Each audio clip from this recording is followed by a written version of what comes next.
नारायणीयं दशकं 2 3rd श्लोकम् यत्त्रैलोक्य महीयसोऽपि महितं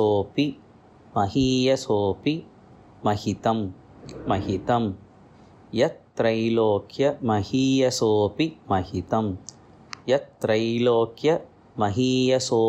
महितं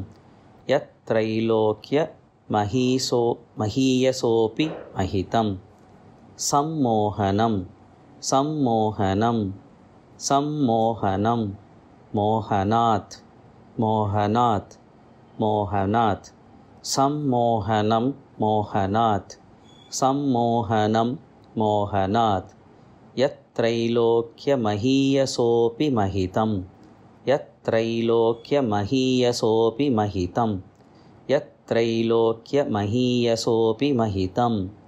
सम्मोहनं मोहनात् सम्मोहनं मोहनात् यत्त्रैलोक्यमहीयसोऽपि महितं सम्मोहनं मोहनात् यत्त्रैलोक्यमहीयसोऽपि महितं सम्मोहनं मोहनात् यत्त्रैलोक्यमहीयसोऽपि महितं सम्मोहनं मोहनात् यत्त्रैलोक्यमहीयसोऽपि महितं सम्मोहनं मोहनात् कान्तं कान्ति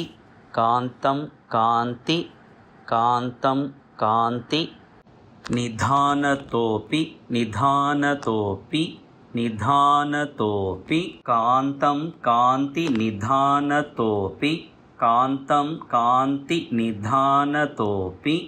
कान्तं कान्ति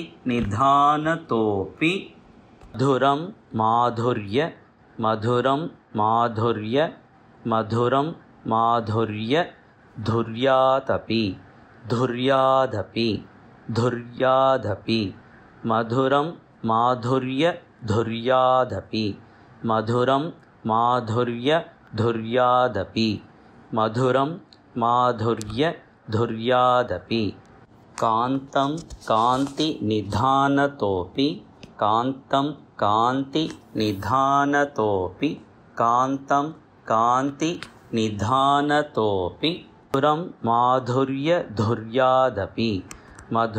माधुर्य धुर्यादपि मधुरं माधुर्य धुर्यादपि कान्तं कान्ति निधानतोऽपि मधुरं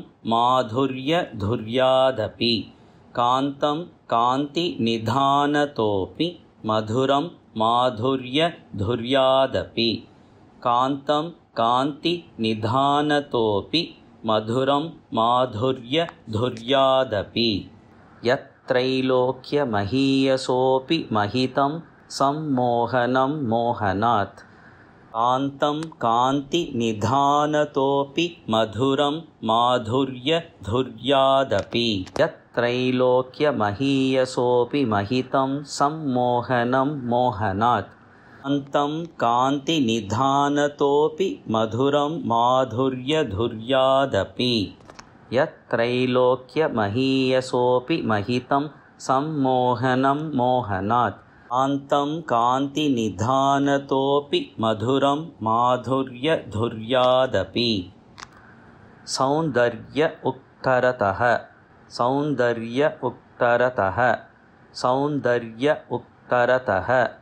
अपि सुन्दरतरं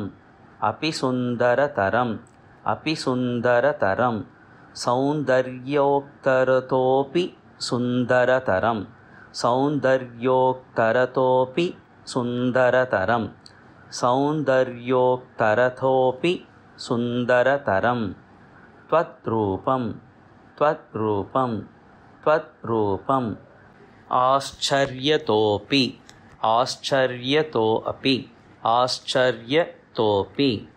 त्वद्रूपं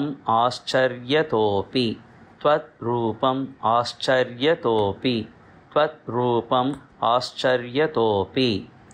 सौन्दर्योक्तरतोऽपि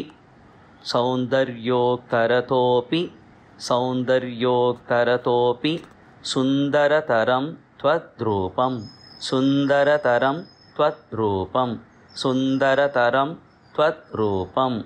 आश्चर्यतोऽपि आश्चर्यतोऽपि सौन्दर्योत्तरतोऽपि सुन्दरतरं त्वद्रूपम् आश्चर्यतोऽपि सौन्दर्योत्तरतोऽपि सुन्दरतरं त्वद्रूपम् आश्चर्यतोऽपि सौन्दर्योत्तरतोऽपि सुन्दरतरं त्वद्रूपम् आश्चर्यतोऽपि आश्चर्यं भुवने आश्चर्यं भुवने आश्चर्यं भुवने न कस्य कुतुकं न कस्य कुतुकं न कस्य कुतुकं पुष्णाति पुष्णाति पुष्णाति न कस्य कुतुकं पुष्णाति न कस्य कुतुकं पुष्णाति न कस्य कुतुकं पुष्णाति विष्णो विभो विष्णो विभो विष्णो विभो आश्चर्यभुवने न कस्य कुतुकम् आश्चर्यं भुवनेन कस्य कुतुकम् आश्चर्यं भुवनेन कस्य कुतुकं पुष्णाति विष्णो विभो पुष्णाति विष्णो विभो पुष्णाति विष्णो विभो आश्चर्यं भुवनेन कस्य कुतुकं पुष्णाति विष्णो विभो आश्चर्यं भुवनेन कस्य कुतुकं पुष्णाति विष्णो विभो आश्चर्यं भुवनेन कस्य कुतुकं पुष्णाति विष्णो विभो सौन्दर्योत्तरतोऽपि सुन्दरतरं त्वद्रूपमाश्चर्यतोऽपि सौन्दर्योत्तरतोऽपि सुन्दरतरं त्वद्रूपम् आश्चर्यतोऽपि सौन्दर्योत्तरतोऽपि सुन्दरतरं त्वद्रूपमाश्चर्यतोऽपि आश्चर्यं भुवनेन कस्य कुतुकं पुष्णाति विष्णो विभो आश्चर्यं भुवनेन कस्य कुतुकं पुष्णाति विष्णो विभो आश्चर्यं भुवनेन कस्य कुतुकं पुष्णाति विष्णो विभो यत्त्रैलोक्यमहीयसोऽपि महितं सम्मोहनं मोहनात् यत्त्रैलोक्यमहीयसोऽपि महितं सम्मोहनं मोहनात् यत्त्रैलोक्यमहीयसोऽपि महितं सम्मोहनं मोहनात् कान्तं कान्तिनिधानतोऽपि मधुरं माधुर्यधुर्यादपि कान्तं कान्तिनिधानतोऽपि मधुरं माधुर्यधुर्यादपि कान्तं कान्तिनिधानतोऽपि मधुरं माधुर्यधुर्यादपि सौन्दर्योत्तरतोऽपि सुन्दरतरं त्वद्रूपमाश्चर्यतोऽपि सौन्दर्योत्तरतोऽपि सुन्दरतरं त्वद्रूपमाश्चर्यतोऽपि सौन्दर्योत्तरतोऽपि सुन्दरतरं त्वद्रूपम् आश्चर्यतोऽपि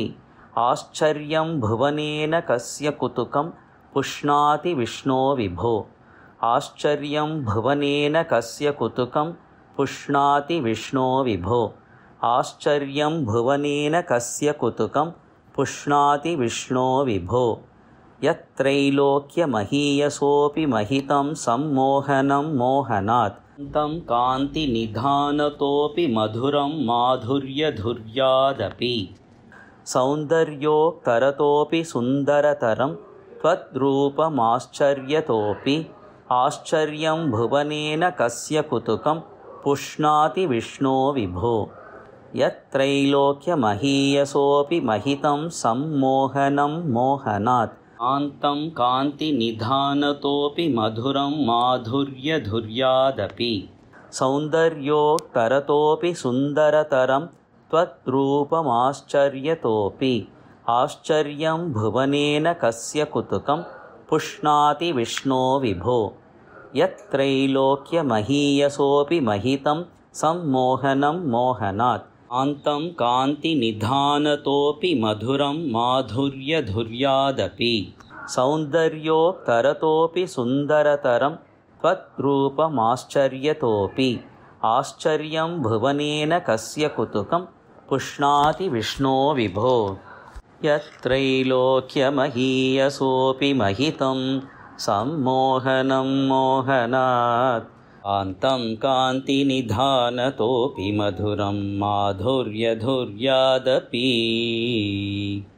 यत्रैलोक्यमहीयसोऽपि महितं सम्मोहनं मोहनात् कान्तं कान्तिनिधानतोऽपि मधुरं माधुर्यधुर्यादपि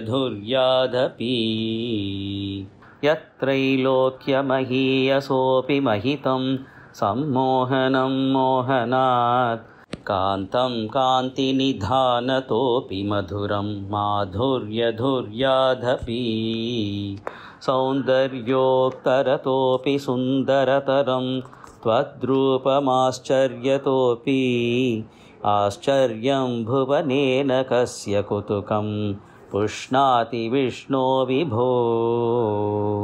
सौन्दर्योत्तरतोऽपि सुन्दरतरं त्वद्रूपमाश्चर्यतोऽपि आश्चर्यं भुवनेन कस्य कुतुकं पुष्णाति विष्णो विभो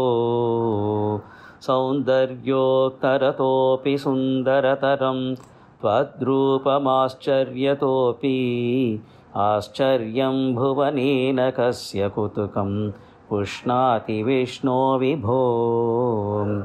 यत्रैलोक्यमहीयसोऽपि महितं सम्मोहनं मोहनात् कान्तं कान्तिनिधानतोऽपि मधुरं माधुर्यधुर्यादपि